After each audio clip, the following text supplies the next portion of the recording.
второе, в связи с этим вопросом мне хочется указать одну статью, которую написал.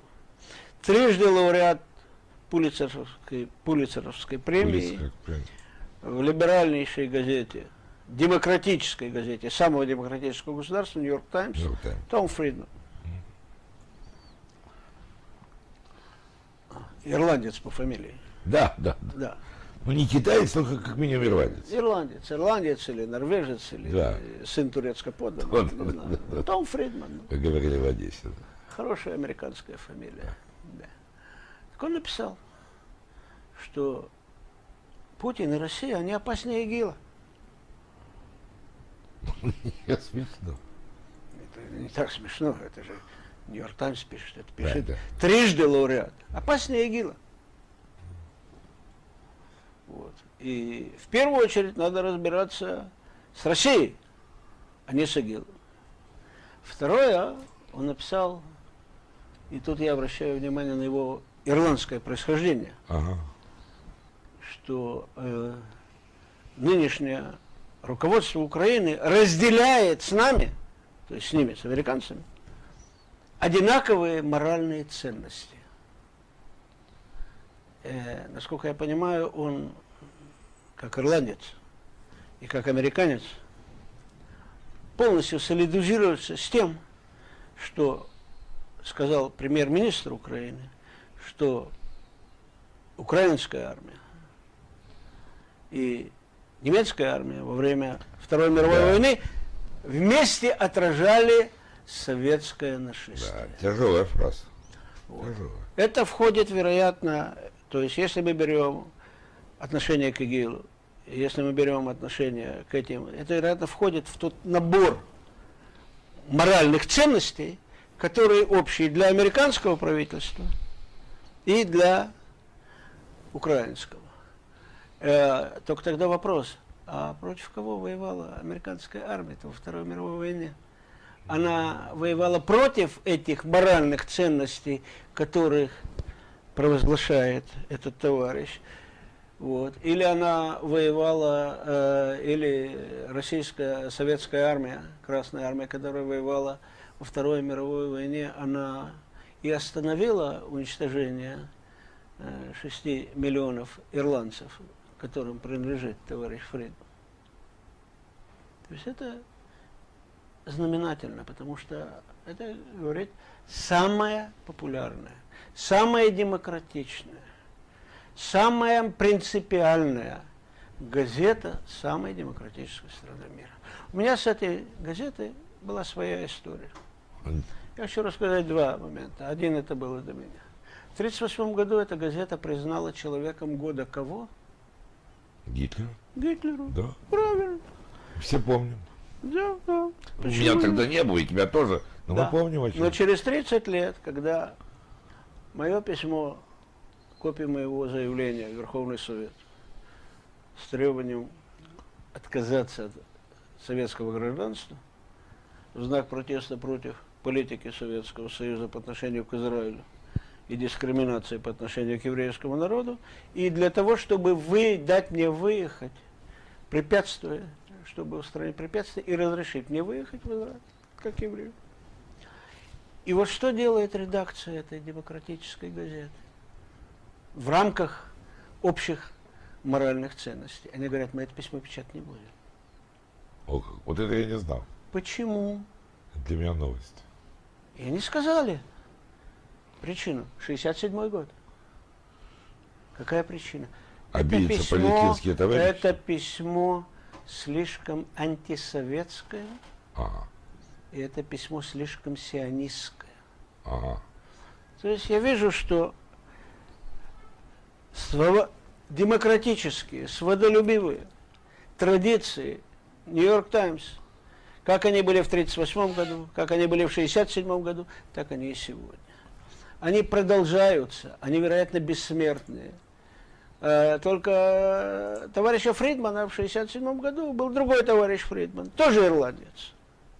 Тоже с какой-то ирландской фамилией, я его не помню, потому что Нью-Йорк Таймс всегда была в руках ирландцев. Ну да, всегда Фридман. И в 1938 году тоже она была в руках ирландцев. И тем не менее.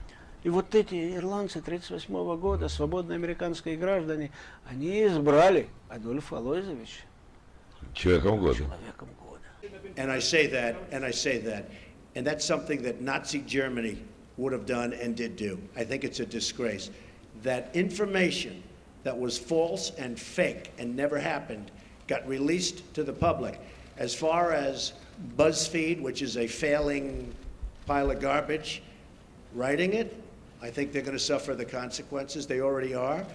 And as far as CNN going out of their way to build it up, Mr. Kasyanov, Anissa Nawey in Moscow, thank you both very much indeed for joining me. Was this report aired on CNN around the clock? No. Again, Russia Today airs to the West, so we have a global audience, and we cover stories that we think affect a global audience, and especially with the Ukraine crisis, a lot of the mainstream narrative dictates what exactly we cover. We come to work and we see a lot of holes in the stories that you're telling your audience, holes that can be easily closed by just going online, trying to verify videos, trying to get kind of different sorts of perspectives on the air. So that helps a lot in trying to decide what we're going to cover.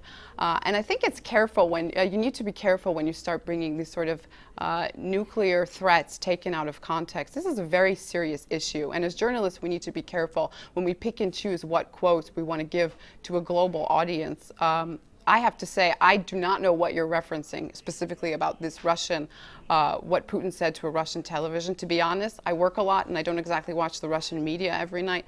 RT airs to a global audience. I'm not sure exactly what channel you're referring to or what speech you're referring to, but I do know, but I want to make this clear, that I do know that Putin has made it very clear to the Russian people that he's not looking for war, but he will continue to protect Russian interests. And when you're talking about military aggression and about perspectives of Russia around the world, all you need to do is look at a map. Look at a map and look where Ukraine is, and look where Russia is, and look where the United States is, and then look at all of the countries and bases surrounding Russia, and tell the audience again that Russia is the aggressor here. Again, I have to point out that I don't represent the Russian media, but RT. I know the image you're talking about, of course. It should be pointed out also that that image was on the internet for quite a couple of months. Unfortunately, this channel took the bait. They didn't verify it. We did. Of course, that's why we didn't show it.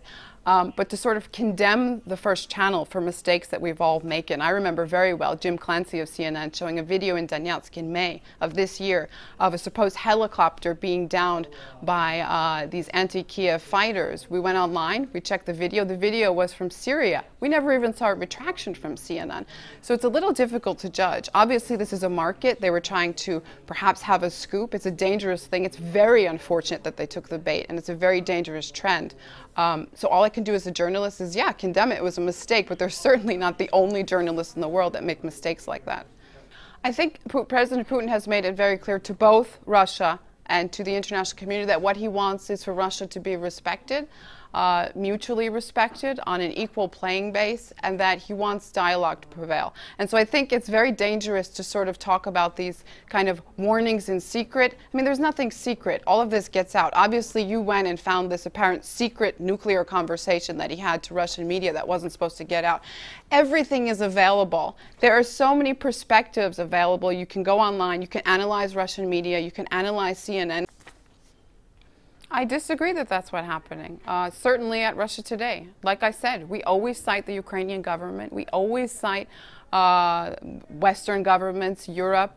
If you want to analyze internal Russian news, I'm not sure I'm the best person to do it, to be honest. But certainly at Russia Today, we always try to show both sides of the story. Do we show more of a Russian perspective? Of course we do, because that's the perspectives that's being sidelined. But it's an absurd question coming from someone that's propagated the line of the State Department for over 15 years. I mean, it's absolutely absurd. You've propagated the line of the State Department for over 15 years, starting with Yugoslavia and all the way into Syria. And now you're doing it for Ukraine, essentially. Absolutely, I'm talking to you. I've seen lots of your reports, and in not one report will you find you questioning the United States government and their policy. And we, with our Russian propaganda, question those arms to the FSA, question those arms to al-Nusra and other links. And now today, we have ISIS. But your audience should be aware of this, Christian. Your audience should be aware of this. You should disclose this to them. I'm glad they do. And I'm sure they know who James Rubin is. I'm sure they watched your work in Yugoslavia. Right. How dare someone tell CNN to check who their sponsors are, what governments they're working with? How dare someone come on CNN and say that? Well, let your viewers decide, Christian. I think that's the fairest way out of this debate. Let your viewers decide. Let them go back to your work in Yugoslavia. Let your viewers decide. Let them go back to your work in Yugoslavia and see if it doesn't fall exactly in line with the State Department's line. I know that interview very well. I know that interview very well, Christian, and you were propagating war. You were basically encouraging Bill Clinton to go to war. I don't know what Bill Clinton wanted. I'm talking about your work as a journalist. Трябва сериозно да се обърне внимание на поредната заплаха за всички демократични режими по света.